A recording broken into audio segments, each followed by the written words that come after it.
Yesu ashimwe, amahoro y'Imana abane namwe mwese mukomeje kubana na Kwizera Yesu TV. Nizere ko aho muri mu bice bitandukanye by'isi mukomeje kumererwa neza cyane kandi mukomeje gufashwa n'ijambo ry'Imana tugenda tubagezaho umunsi ku munsi, yaba iryo mugezwaho na Dr. Silas Kanyabigega ndetse na Madame, yaba ijambo ry'Imana twasangijwe na Michel Zigirinshuti, yaba Boniface, yaba Masharire n'abandi tugenda dusanga hano mu Rwanda turi kugenda tuganira nabo.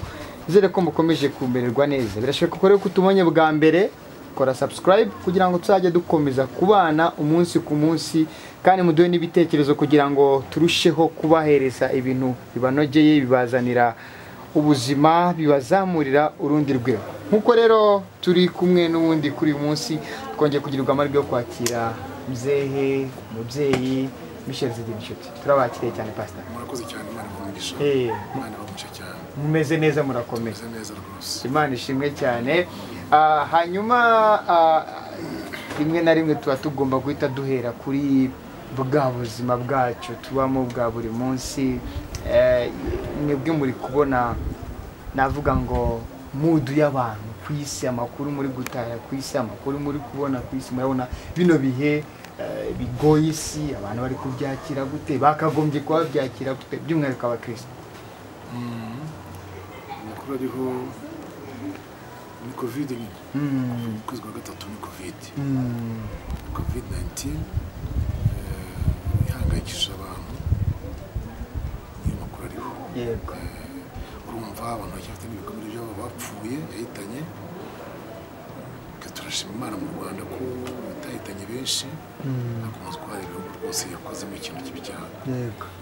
Nibyo rero niyo umukuru wo gusaba kugeza ubu. Abantu bakagombye kuba byitwaramo gute by'umwihariko abakristo? Abakristo bashaka Imana. Donc igihe n'iki kibi bashaka Imana. Simba igihugu cyo ngo bagire ngo kujya bamenyera kuyishaka mu gihe kibi, kuko Imana ntabwo ikunda. Imana ikunda abantu bayishaka mu gihe cyose. Kandi Imana ikunda abantu bayishaka habayeho ikintu kibi. Icyo gihe baba ari abantu nyine bayishaka gusa mu gihe kibi, ariko mu cyiza bakadamarara. Yego. Kandi Imana ikunda rero ibyo.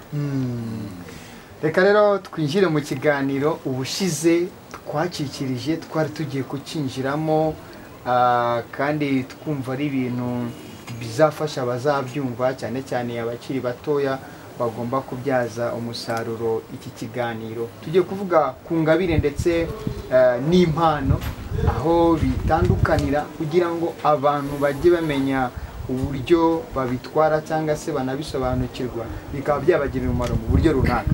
Reka tutangire kuri ibi bisobanuro. Ubundi mu by'ukuri bitandukanira he? Impano, iryo jambo ubwaryo, icyo bita mu Gifaransa don cyangwa gift mu Cyongereza, ariko nanone bikaba rwa ruvanga rwanjye rw'indimi. Urumva iyo ibaye gift turimo tuyiha umuntu muri anniversaire, mu bukwe bwe, hanyuma ikaba impano y'umwuka, turimo dukorera Imana mu by'umwuka mu itorero. Urumva nyine nibyo nyine abahanga bavuga ku kintu cyose, ijambo ryose burya risemurwa d'une façon traditionnelle, ushingiye kuri culture, kandi urebye na context y'ijambo rivugiwemo. Yego. Urabyumva neza? Nk'ubu sinaba ndimo nsemurira umuntu ngo naba yigisha mu Gifaransa avuze ati il avait un don spirituel, hanyuma uvuge ngo yari afite impano y'umwuka yo gutanga mu bukwe. Turi mu iteraniro arimo yigisha, cyane ko nakumva ko ari impano y'umwuka arimo kuvuga, n'ikimujyanye muri iryo jambo. Yego. Ariko tuvuze ko yamuhaye impano muri anniversaire ye, mu bukwe bwe, ubwo abamuhaye ayindi nyine y'impano yo gutanga. Urumva rero ko ibintu usanga abantu basobanukiwe neza. Twigarukiye muri iryo jambo ryacu tugiye kuganiraho, ubundi buriya ijambo impano mu nyito y'umwuka wera ni ziriya 9 mubona Pawulo yandikiye Abakorinto. Tandis que ingabire cyangwa se talent, itaranto, erega ijambo talent twabuze tunashaka ikinyarwanda cyaryo kugeza ubu ntacyo niyo mpamvu muri iyo kinyarwanda bumva ngo umwe yamuhaye italanti zinizi undi amuha italanti zinizi uwo yahaye 5 uwo yahaye 10 aragenda aracuruza zitabo ntubyibuka uwo mugani wa Yesu mu by'ukuri buriya tala cyangwa itaranto cyangwa se ingabire en general bisobanura imiterere y'umuntu n'imiremerwe ye. Buri iyi miterere y'umuntu n'imiremerwe ye ubwabyo ni ingabire y'Imana. Noneho ahubwo za mpano z'umwuka zikazunganirana n'uko umuntu ateye. Ushobora kubaha imirongo amareferanse. Nusoma muri Bibiliya uzasanga hari abantu birivuga ukumva baravuze ngo uwo muhungu yari mwiza wese. Iryo jambo yari mwiza wese rivuga kuri Yosefu mu itangiriro no kuri Dawidi wabyumvise no kuri Sawuli. Yari mwiza wese. Yari umuhungu muremure w'umunyambaraga witonda w'umurwanyi. Uwo ni Dawidi. Bamuvuga ibintu byo kugira nko ku 9 kandi bitari impano z'umwuka byose ahubwo by'imiterere ye.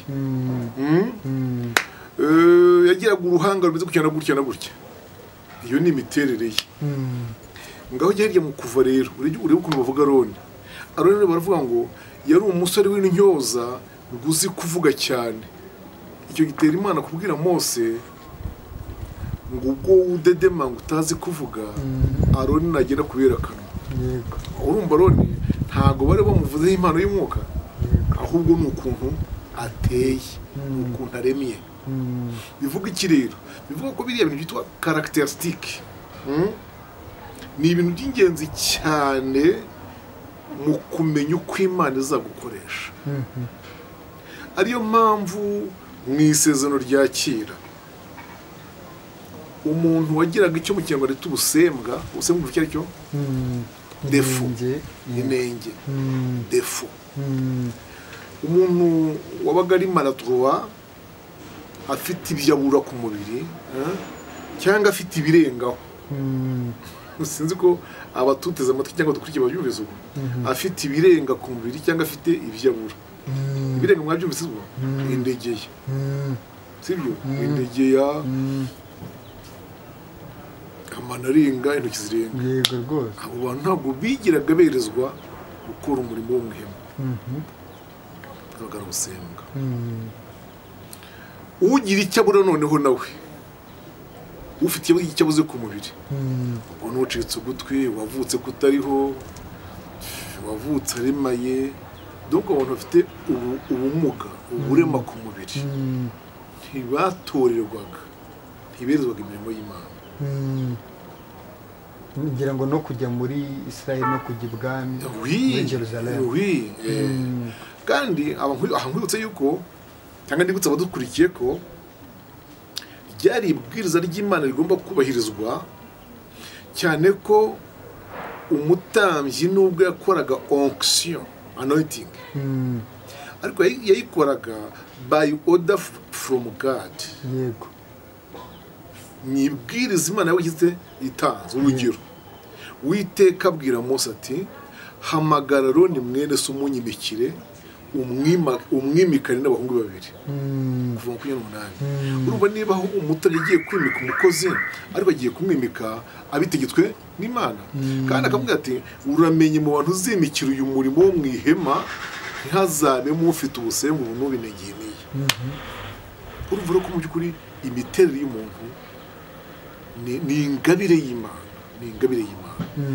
Hanyuma wa muntu ufite ingabire y'Imana ngo harimo indeshyo y'igihagararo izamo ibigango bizamo eloquence izamo kuba afite amaso mazima nta mirari ntashaza mu maso none ibyo ni impano y'Imana. Urabyumva neza kuba atavuga uburimi bwa eloquence jemo kuba ibirenge bidatambitse. Ibyo byose kuba amavata agenda komana ibyo byose abankurikiye bumve yuko buri Imana turema gutyo izi nicyo tuzakora. Imana nishimwe cyane. Hanyuma rero za mpano z'umwuka ukora 9 zikazunganirana yego ndazibutsa abantu zikazunganirana na kwa kuntu murateye yego reka mpite nzibutsa abantu nk'uko binsashye yego zira mpano buri ni 9 hariho ijambo ry'ubwenge hari ryo kumenya hariho ubuhanuzi hariho kwizera hariho gukora ibitangaza hariho gukiza indwara yego hariho kurondera imyuka hariho kuvuga mu ndimi no kuzisobanura zibaye zingahe 9 izi mpano uko ari 9 zikaba kujya zibamwo ibice bitatu ibyiciro bitatu harimo izo kuvuga iz'umunwa gusa zikoresha umuntu kuvuga kwa hakamwe izindi bita iz'ubwenge zibaye ebyiri hakaba n'izimbaraga rero bisemo iz'ubwenge iz'umunwa n'izimbaraga iz'ubwenge ni irya y'ubwenge nyine no kumenya no kurobanura imyuka bisaba ubwenge aribyo bita discernment izimbaraga ni kwa gukiza indwara kwa gukora ibitangaza urabyumva neza nizo ngizo no guhanura biza muzumura guhanura kuvuga mu ndimi gusobanura aha ngaho urumva ko niba haje mwinyambaraga impano zikoresha imbaraga bien sûr wa munyabizigira yego wa munyambaraga arakora bivuga ko kuri Imana yakoze byose neza kandi bitagawa bitahinyura nk'ubu haje ibintu byo gukoresha imbaraga kuza umwuka wera n'imbaraga nyinshi ugasanga birakorwa n'umuntu wenda umugaye utuboko duhinaritse utuguru zingiye ahantu mu ntebe babwije kuri mu ntara ribonye mfite bene abo bantu mwisezerano cy'ungubu Yesu yarabakiriye Imana ishimwe cyane Yesu yarabakiriye Yesu tubona abantu bakushwa n'Imana pe kandi bafite ingingo zuzuye ariko natangajwe n'ukuntu bene abo bantu abo maze kubona kandi maze kubona batari bake erega myaka muri 40 n'ingahe umuntu habuze abona byinshi abo bantu badafite imbaraga badafite amaguru yo kugenda badafite amaboko yo gukora ibintu by'imbaraga usanga Imana ibihera bene iyo mpano yo kurobanura kugira ibiyerekwa yiturije ugasanga izi imbaraga gukiza abarwayi kwirukana abadayimoni n'ibindi bihawe wa muntu none ufite ingingo zuzuye ufite umubiri muzima ufite ibizigiranya hanyuma kumenya n'ubwenge no kwigisha no guhanura n'ibindi ibyo bakora mu gihe cyo kuvuga bihawe wa muntu uvuga urimo utavuga didimanga utavuga tego ugeze atambutse message neza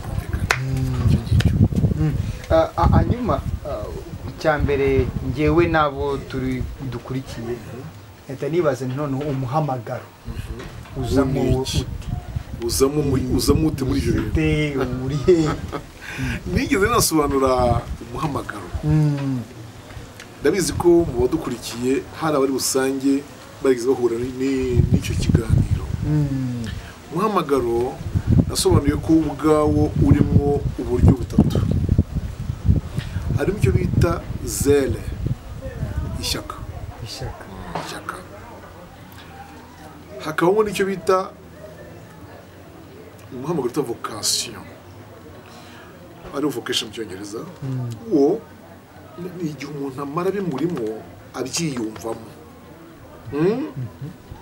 nyuma akazerekana iki ishyaka ukabona atangira kubikora yego ameze nk'uhuzagurika ashaka gukora byinshi ndaje bisobanure ariko hakazamo ikindi bita appel ariyo calling iyo ni yindi yo kumvijwe ngiye gutanga ingero z'aho batware hatatu Mose yagize vocation yego imubiramo imutogotamo rwose imutogotamo ngakumva muri we akumva urukundo akunze abaheburayo akumva hari icyo yabamarira ataramenya Yesu anafitanye nabo akumva yabarwana akumva yabatabara yareba ukuntu babaye akumva yabakiza none ishyaka ni igihe hajya yagapfungura ikigega akabaha ibishyimbo byinshi n'ifu nyinshi urabyumva ishyaka ni igihe yica umunyegiputa asaza kwita abaheburayo umuheburayokazi n'urubyo ni ishyaka ribikora nta inarenga aho ngaho menyesha abafite umuhamagaro ko ishyaka kenshi rikora amakosa. Iyo ugeze muri iyo step y'ishyaka, yego, nibwo wumva abanyamuhamagaro bakora amakosa, yego, kuko ashobora guhangana n'umushumba we avuga ati warantindije, yego, avuga ati kuki mutambona, ntambangamira muri iri jambo avuga ati kuki mutambona, niba uri umushumba ufite amaso areba nkumva no kuko ngiye nahamagariwe kweli, uzi yaba uruzi ibintu by'inzozi nibitse wowe mushumba ukabuta cyafata nk'akana, cyafata nk'akantu k'akana, ariko kandi ngiye mfite ibintu by'inzozi, ariko mukora gukoza amakosa buryo.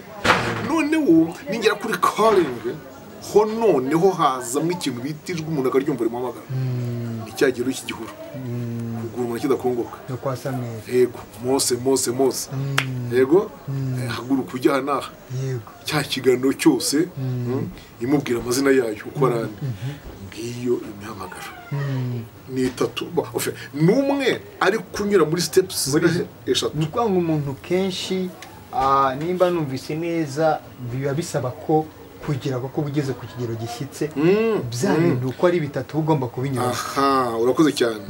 Bure rero hariho wihuta akiri mu ishyaka, ishyaka twasanze iri kujyana vocation, bikumutogotamo kumubiramo, ariko hari ugenda na ryajwe ntaryo arumva, kandi ikiza kijwi ryo rinatanga orientation, ritanga umurongo, icyerekezo, uzagenda ujye mu Egiputa, ubwire Faroti muha abantu be, nzagenda mvuga kuri indi, haleluya. Iki kiganiro cyose kiba kirekire ukamenya ugutumye, hariho rero uhita yirukanka atarakimenya, yego, ataramenya umutumye, ntacyo arumva. Wenda mbere yuko turi buze kuza mu buzima busanzwe bw'abantu b'iki gihe, Bibiliya hari umuntu igaragaza wakoze ikosa nk'iryo ngiryo akagenda atuzuye atageze ku kigero, akagenda atarasobanukiwe neza, bikaba wenda byavamo amakosa mu byayavuyemo. Muri Bibiliya tubona uwitwa Jean Marc, Yohani Mariko buriya ku rugendo rwe rwa mbere ajyana na Pawulo na Barinaba, ntabwo mu by'ukuri wari wakaba umuhamagaro w'Imana, ahubwo wari Pawulo muhamagaye, arajyana, ariko bageze mu nzira ngo aramubwira ati ngenda ngiye nsubiye mu rugo, muri make bagarukira mu nzira. Ikiro cyari gutera umwuka mubi, akaba ariko byita, cyari gutera uburakari Pawulo, kiramubabaza cyane, ku buryo ku rugendo rwa kabiri Barinaba yasabye ngo bajyane, Pawulo aramwangira, aravuga ngo Mariko sinshobora kwemera ko tujyana kuko ubushize yaduhaye, yego, mu gice cya 16. Reka kenshi iki kititabwaho kugira ngo yaba umubyeyi yaba sosiyete yanarize icyo umuntu ashoboye, yampano yataranga. Urakoze, kamere kuri cyumbaje bwa nyuma, icyumbaje bwa nyuma cyabiteraga mu gihe cyacu kuba nta byari biriho, ni isoko ry'umurimo, yego, isoko ry'umurimo. Ngira ngo abize economy, nanjye nayizo gatoya, economy na commerce, wize koko, ariko gato, uzi ko hajya hazamwo ibyo bita kureba ibyo bita les besoins muri industrie, hagomba kurebwa les besoins kugira ngo uruganda rumenye ibyo ruproduza, ugomba kumenya les besoins z'abakonsumateurs, nombre de consommateurs, abakonsumateurs niba benshi, bien sûr les besoins zaba nyinshi, niziba nyinshi les produits nazo zizamuke, increasinga product. Noneho tubivana aho rero tugarure hano mu byumbajije, buriya ukivuga kureba iby'umwana azakora, mbese kuzamura vocation ye, ko wabyise kuyitaho, yego, ugashyiramo akantu ko gupushinga kugira ngo nibishoboka hamenyekane icyo umwana yifuza, icyo aba ari cyo agira gute azamukiramo. Yego, nahise juste mfata icyo kintu ngihuza na wa muhamagaro w'umuntu, na kwa kuntu ateye muri we, yego, n'icyo akunda, yego. Ubu tugiye gufata nk'urugero, ugiye kureba wabona ko abakanishi bose tous les mécaniciens abakanishi bose ubona bagombye kuba bafite iki imbaraga siko umuntu yabibona nta muntu wayi nauti ukwiye kujya muri mekanike keretse ndakujya mu mawayi yego na mu mawayi sibyo bareba itangwa na mawayi ako mu byukuri abamekanisiye bose bagombye kuba imbaraga gafungura imodoka gushyira mu pine kandagira kuri cya cyuma gutereje icyo vuba na vuba sibyo mekanike guterura moteri ubu nuko nyine haje bira biziterura mu byukuri ariko mu byukuri ubona bakomeje kuba abantu banyembaraga noneho nitugaruka rero kuri cya kintu cyatara cyuko umuntu ateye urasanga uko umuntu ateye hagombye kubaho kuguhuza n'icyo kintu ashaka kuzakora si koko icyo kintu ashaka kuzakora rero kukimusomamo zinotizi ntugite byoroshye twebwe mu gihe cyacu mu myaka yanjye ubwo ndavuga 67 na 8 9 kuzamuka sibyo kugera za 71 na 23 umuntu wari kundeba wenda yari kumenya icyo nakora cyangwa icyo nakunda ariko nkuko nakubwiye ntibyari bikoroha kubera isoko ry'umurimo ritari icyo gihe yego na siyanse nkeya leta duhuza na siyanse y'icyo gihe urwego rw'ubumenyi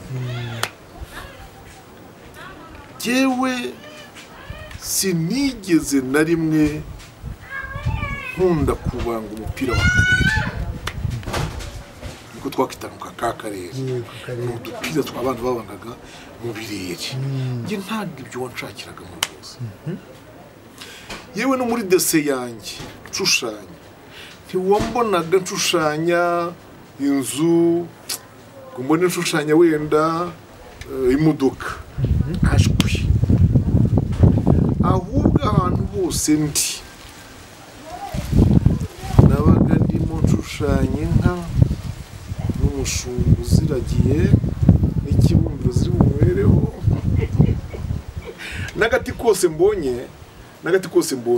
nabaga ndimo ngategesha ntega uko inka yanjye izatega yego ubwo se ubwo tuvuge ko ari kundeba iyo habaho ubumenyi sibyo agashaka kunganira ikindi mu vocation yanjye ariko rero nagomba kwiga veterinary nuko umworozi mbese agronomie agri veterinary kabihuza sibyo kuko ubuzima bwanjye bwose bukunda nature yego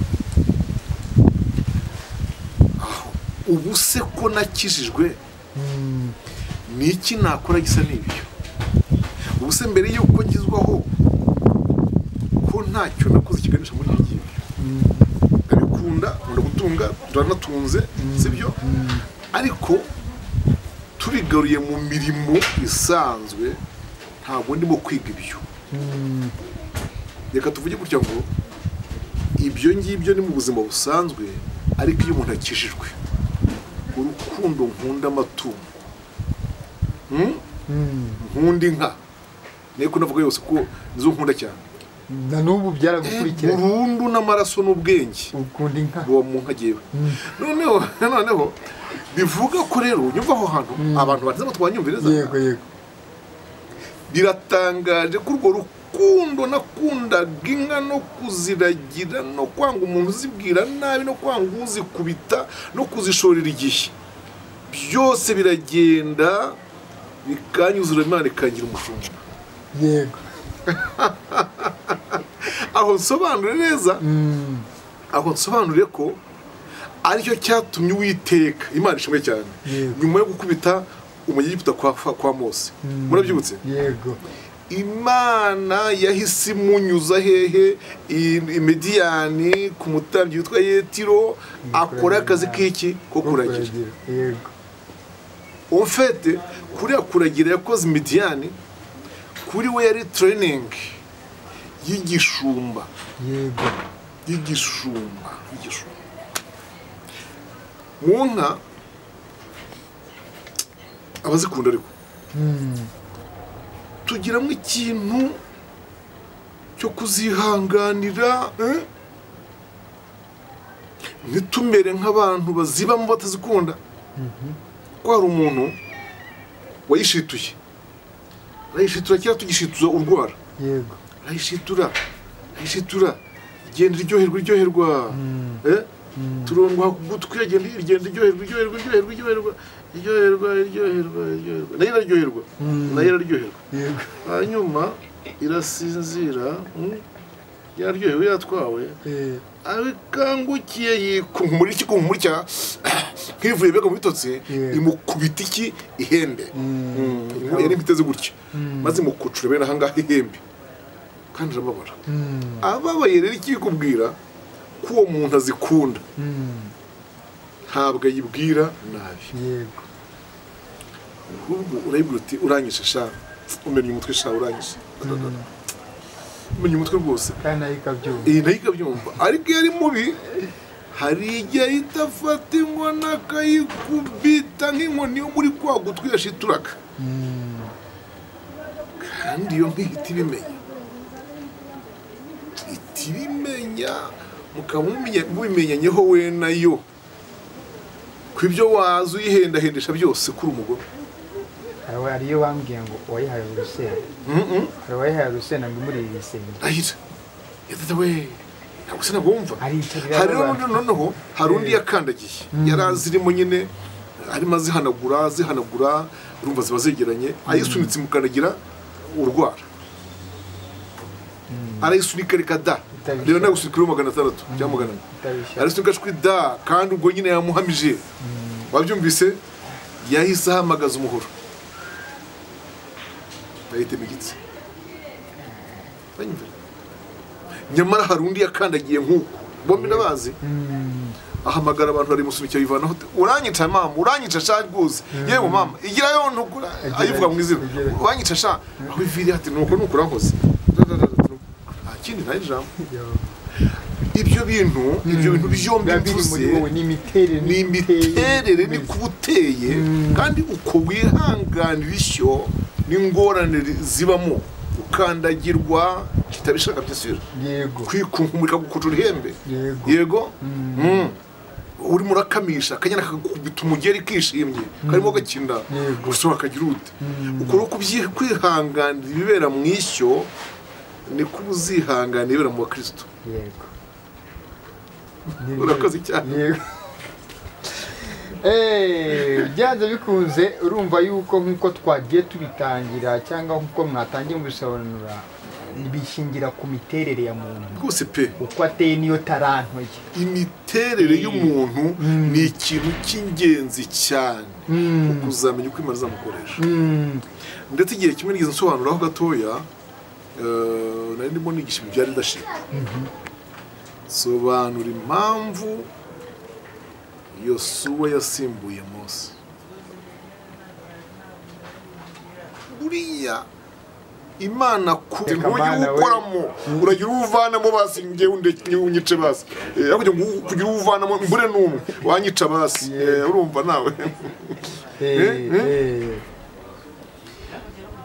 Mose yakoze murya mu gihe cye sibyo icyo gihe ni ikihe mvuze ngo ni igihe cyo ni si igihe cye ni ikihe ni igihe abayoboye bari bakeneye le consolateur umuyobozi uhoza umuyobozi utanga keya umuyobozi uhenda umuyobozi uhuhaho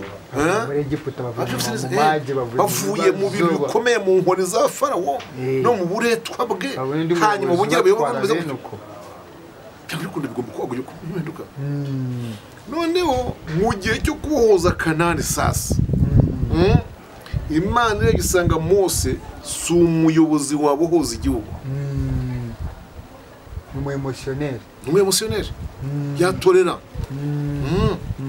tugira shaka ufite uri très sévère w'inkarihe bayishyuye uvuga ati we control imiterere irongera jerwa ngo abimese tarana so ntati zahantu menyesha abatumva dukurikiye ko nubwo dupushinga ngo turebe ko umwana yajya mu byo twifuza cyangwa byagira umumaro tubona bifite umumaro bitewe na sosiyete ko mwabwije ukuri. Niyo mpamvu ubundi tubatangira bakiri muri trocome duba ariko bakora selection cyangwa show ya faculty ya section. Wibuke ko bazamuka waryo kubona umwana urangije kaminuza ashatse guhita agira ibindi bintu yiga neza ibintu byose yize muri trocome no muri section akazamuka akajya mu kaminuza ukabona bitaye nyuma ya lisansi akubise hasi sariya neza ku buryo azajya biganira n'uruguso yo kubara ariko atabikora. Burya rero maturité ye nibwo ibimweretse neza uwari we. Tuvuze ukuri twabyumva neza. Ni nayo mpamvu ibintu by'igihugu cyacu byo gufasha abana by'ubumenyingiro urabyumva burya nyine bira ni byiza, ariko muzarebe muzasanga hari umwana babijyanamo akajya mahuzagurika akabanza akagora abanyeshuri igana akagora ikigo n'abarimu akagora ababyeyi akananirana mbese. Burya mu by'ukuri nubwo umubyeyi ahatakaza amafaranga menshi, ariko nyuma y'imyaka 4 icyo ntabwo twumva nuko ku myaka hari imyaka izagera kure ugatangira kwera icyo akeneye. Niyo mpamvu ugomba kumwihanganira rero. Niba ari ukujya kumusibiza kujya gatangira mujyane irengagiza ibyo wamutanzeho byose ihangane mbese sibyo. We kuba ryo watakaje byose mwihanganire wifate nk'ibindi wigize uhomba, ariko ufasha umwana kuko nibwo amenye so kirive cyashaka kuzaba. Hanyuma reka nze noneho ngaruke kuri Michel Zigenshuti wabaye umwana akaba umusore. Njyewe reka mbivuge gutya, nimba tubihuje n'abandi bantu bajya babakurikirana mufite, nimba ndibuze kuvuga ijwi ryanyu uko rimeze, navuga ngo ni ijwi riri romantike. Ni ijwi wumva riba ririmo nyine ririmo icyo kibyeyi kandi ririmo iyo eloquence, ufite iyo mpano bitabinjyana nkavuga mukiri abasore muri sinzi kundi buze gukoresha muri cyagiye cyane kigeze cyo kurambagiza. Ntimwari mufite amagambo ugiye kubuza n'ibitomo y'ubunguzi y'ubwenge afite uburyo muwe y'ubusizi. Umwuka w'Imana ni mwiza. Yego, umwuka w'Imana ni ikintu gikomeye cyane kandi mwiza cyane. Kera mbere y'icyo gihe ushaka kumvugaho. Yego ubundi jewe abantu banyumva bambonye n'abambonye bwa mbere cyane nasanga banza ariko batazi wenda nkomoka. Yego, ndi umuherezi wa data ninjye bucurabwe. Yego, nkaba narabaye iruhande rwa data cyane cyane. Data rero anyigisha ikintu bita imvugo. Yego, ntibavuga anyigisha. Ngiye gutanga urugero kugira ngo abatwumva bumve wenda nk'akantu bamwe batari bazi. Yego, buriya kirazira kikazirizwa kuri mugana noneho abagabo bakuze abadata bo ngabo naramushyinguye muri serivisi murabizi. Murabari inkuru zaho uvuye gusura wenda mushiki wawe washatse hariya mu Buganza, mu Bugesera, Majyaruguru. Kugiye kuvuga uravuga ngo arahari ko yarwaje umwana batuwuhe wa wundi wonka. Ikosa mumva nubwo ndivuze kugira ngo mbibigishe bibumvishe ko bitavugwa, ariko ubu ntibya no mu nzu sinawe ntibya utabiza mukanya. Ubwo icyo gihe ububwiye so ko yonka wa wundi wonka. Nibyo gusa riri ayi ntubona ko ariko byumvise. Kirazira hari igihe numva imvugo y'abana bo hanze aha ava ngo imvugo izakosoka itemana ko batakemera kuganira n'abantu. Wa mwana wonka ahubwo bavuga ngo wa mwana uri kwibere. Wa mwana uri kwibere. Nako nari urumva neza. mfite izindi ngero nyinshi natanga ariko si umwanya wabyo. yego nuko nzamukira aho hantu nzi amagambo atavugwa, nzi amagambo adakoreshwa. Hanyuma nuko twatangiye tuvuga nyine bene bihura n'iryo jwi kuko Imana yanyihereye. hari abantu benshi arabikubwira. hari igihe abanje kureba uburyo nabisasira hari igihe abantu bamwe b'abanyamakuru bihuje ku maradiyo agera nko kuri 10 noneho bamvugaho ibintu 10. ubwo urumva ko utabizi ariko ab'icyo gihe wenda umuntu yabibabaza uzabishakishe n'abo banyamakuru. yego noneho bamvugaho ibintu ngo 10 ngo byiza. ijwi ryajemo sinamenye ko muryumva kuko si umurimo wanjye kubyimenyaho. yego ariko ngo ni ryiza niko njye mvuga.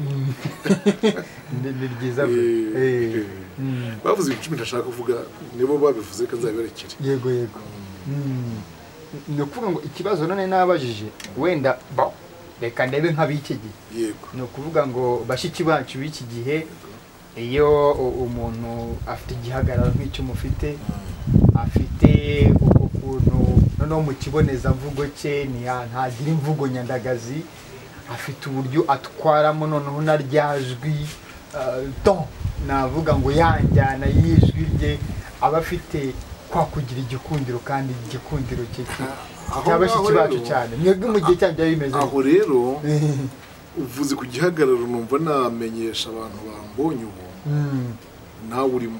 yego nyaboneka kumbona ubu bishobotse ntimwabihuza nanjye wo hambere nagize umugisha asanga agafoto nagize umugisha asanga afite nsanze ariko kujya baramahirwe ra Yesu we niko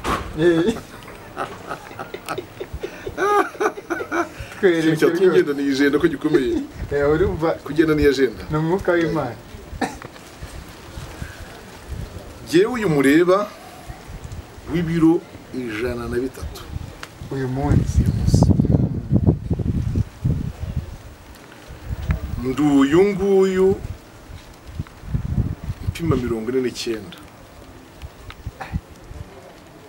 ku myaka ingahe icyo gihe? ibiro 49 aha nari nerekanwe natangije umushinga w'ubukwe.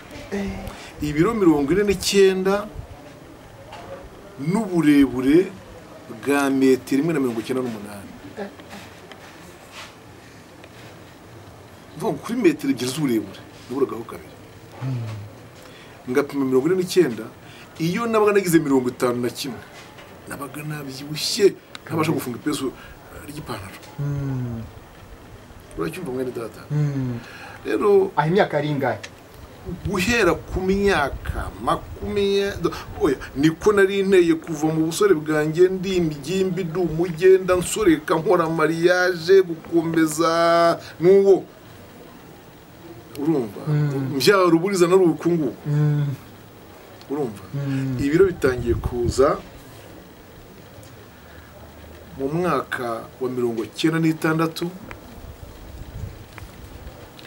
ari Imana ibimbwiye ngo niyibimpaye kandi bitewe nuko umuntu yavuze nabi. akona kantu kubanya gakomeye cyane. yego kuko umuntu yigeze nsuhuza aransuhuza arankanda intoki arazivuna. yigeze nsuhuza aransuhuza ankanda intoki arazivuna. warabaye umugabo singa 96 ahubwo nyine umuntu arankanda intoki arazivuna azivuna avuga ngo mva amagambo yakoresheje avuga ngo ariko nk'uyu wavuye mu nka za se kaza kwirwaho wanumega muri Kigali garakorera Imana uyu ntazapfira intanga akaturusha intoki arimo zihunyora arimo azivunira mu kiganza cye nashize avuga yuko ukomeza uko ari uguhorota ko nzize kutanywa amata kubura amata kuko yari umuntu uzi aho mvuka yego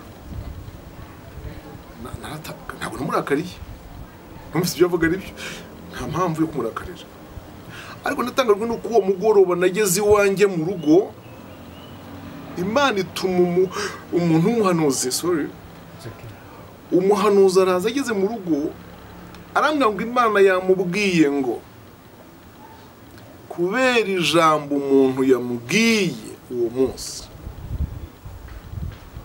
ngo kandi ryayibabaje ngo ryambabaje umutima Imana ngo ndakubyuhije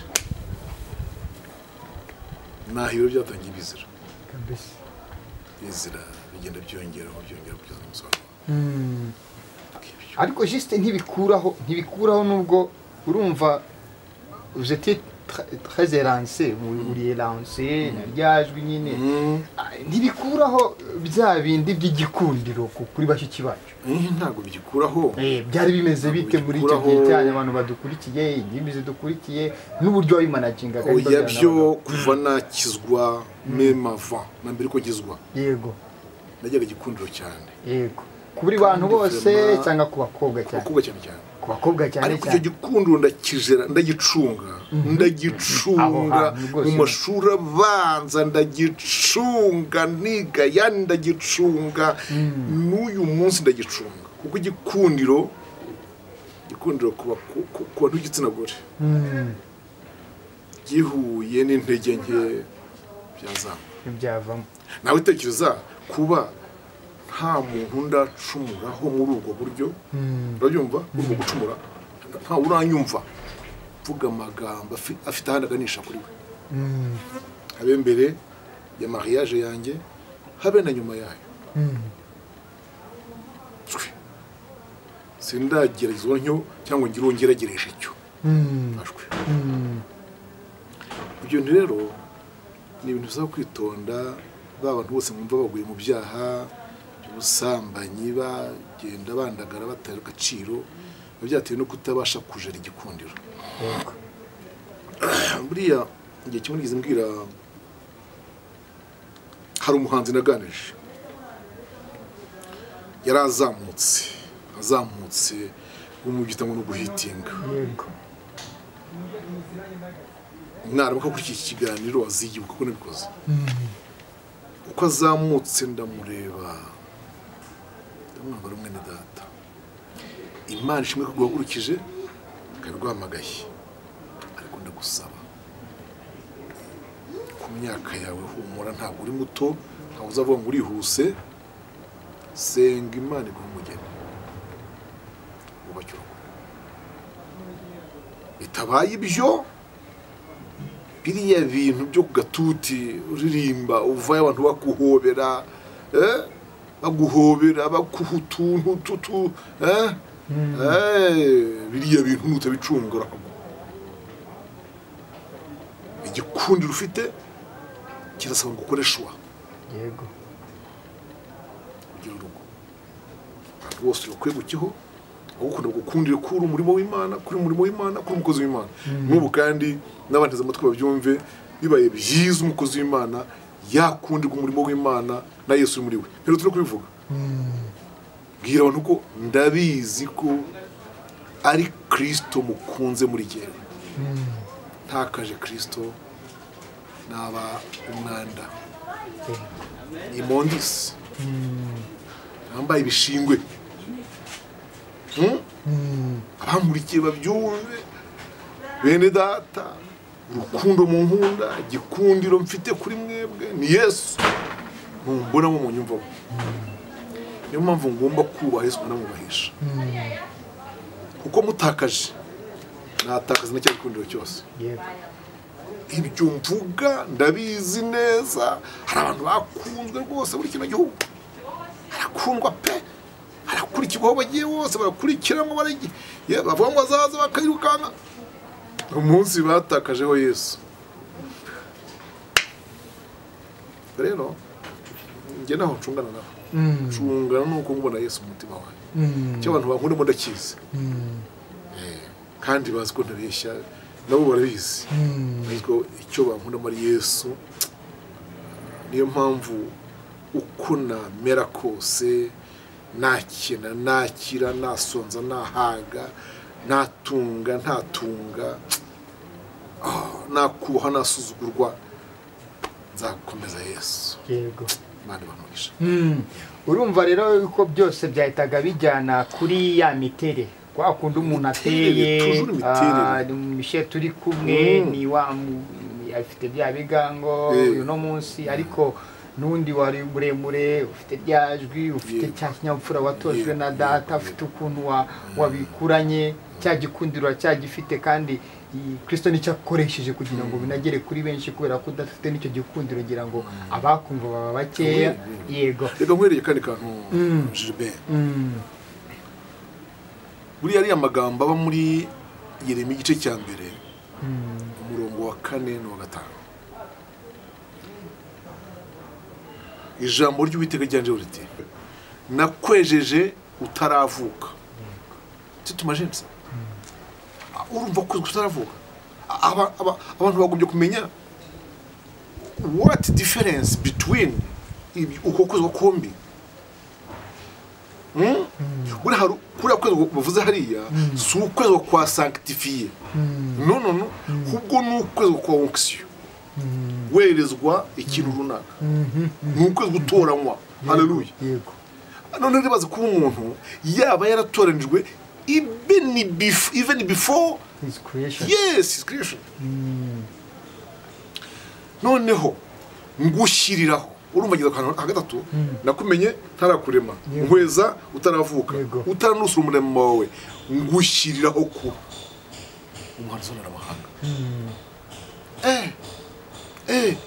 Burya bwose nduw'Imana yarizi na mama na data batarashakana. Yego. Alléluia. Même avant de ma conception, comment ma samaga twita, Imana ishimwe, nduw'Imana yarizi. Yego. In his mind.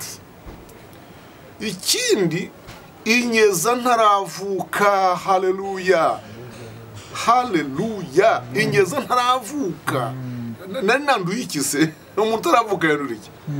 Umuntu utaravuka yanduye ikise ntacyo. Ahubwo biriya nicyo bita gutoranywa n'Imana. Imana ishimwe. Aha rero bene data, ni ukuvuga ko mama ansama yari asamye umupasitori. Imana ishimwe. Amen. Amezi 9 yose kunyerera mu mase, dore ko niyo twabayemo twebwe ukagira Imana we. Kugishwa cy'igitoki mu bikonko benze ibitoki. Yego. Kurushyana mu rwondo. Kugwa yicaye, yanda yose yarinzwe, harinzwe uyu murora, uyu mwumva avuga nawe rurinzwe. Imana ishimwe cyane. Amen. Iriya ngabo y'igihugu mureba, uriya deje mureba, uriya ministre mureba, uriya president mureba, uriya governor mureba, uriya muntu akwiye kuba umumaro, akamenya ko Imana bimurindiye long time. Yego. Nta muntu, my goodness, nta muntu ukwiye kwipfusha ubusa ngo yandagare yiyandarike.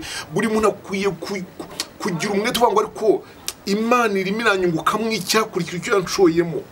Kame Imana yanshoye imbaraga nyinshi. Imana ishimwe.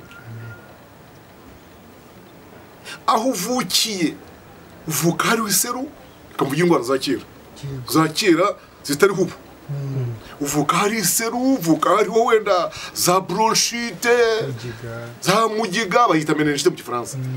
Uvuka hariho cya kindi gisatu umutwe kikawahuranye gitya. Uvuka hari indwara nyinshi. Zose Imana izikurindira icyo uzaba cyo. Oui, le talent. Yaririnze icyo kintu uzaba cyo. Aha rero mbabwira ko icyo kintu uzaba cyo niwo mugambi w'Imana ufite. Nzibyo nibwira.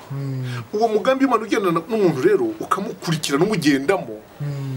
Nta muntu wagombye gutatira icyo gihango Imana yagiranye n'umuntu kamwe. Ni kirekire. Imana yashoye ibintu byinshi mu muntu, mushoraho imbaraga, mushoraho imari, byadutunze, ibyatwambitse, ubwo buzima bwiza Imana yaduhaye. Mu gihe cy'indwara twe ntiturware cyangwa twanarwara tugakira, nta muntu ukwiye kubitesha agaciro. Dukwiye kubikoresha mu nyungu z'igihugu, ku nyungu z'itorero n'umuryango. Kandi ibyo mbugije ukuri, abantu batuma bivuze mu bintu bitatu ngo mve biragoye. Iyo wunguye umuryango igihugu kiba cyungutse, iyo wunguye umuryango itorero riba ryungutse automatically. N'ibintu ntibicurangwa, ntibinacurangwa ahubwo byose bishingiye ku muryango. Iyo wunguye umuryango automatically mu gihugu kiba cyungutse, iyo wunguye umuryango automatically mu itorero riba ryungutse. Numva araho twasoreza kandi nahangaha rwose ngewe nimba hari icyo nkuyemo byanze bikuze nawe hari ikindi ukuyemo, byose bishingira gusa kumenya icyo waremewe ukacyumva ukakimenya hanyuma ukagikoresha mu buryo Imana yabikugeneyemo. Reka rero mbashimire cyane mwese twabanye muri kino kiganiro. Ntabwo nabura buri gihe kubabwira ati nyaboneka mwiyandikishe mukora kuri subscribe kugira ngo tujye tubana.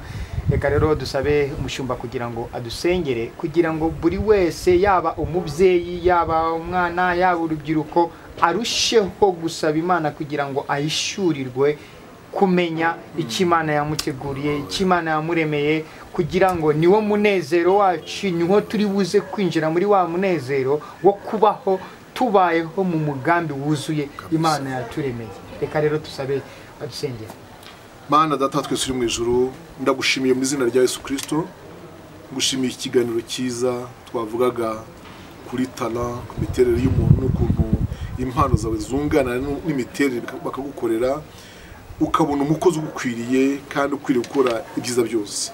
Ndagushimiye Yesu, icyo dusorejeho kandi kineye gusengera ubwoko bwawe bari bateze amatwi, nuko umuntu akwiye kwirinda icyatuma yaba igihombo imbere yawe.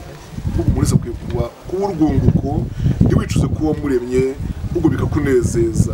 Ndasenze ngo ubabarire abarangaye ntibakore ubushake bwawe, kimwe n'abandi batabukoze kubera kutamenya. Ubutamenya nabwo bwica ibintu, ariko ubwo bimenye Mana bagarure urubyiruko rw'abasore n'inkumi, bagaruke be kwandagara, be kwiyandarika ngo batwarwe n'isi ndari ryayo, ahubwo bagendere mu bushake bwawe, kugira ngo niba utaravuze impano gutora itahe umuntu azagere ku mugambi wawe kandi abe icyo ushaka kwaba cyo. Ndagushimiye ko byumvise mu izina ry'umukunzi wacu Yesu Kristo. Amen. Amen. Amen.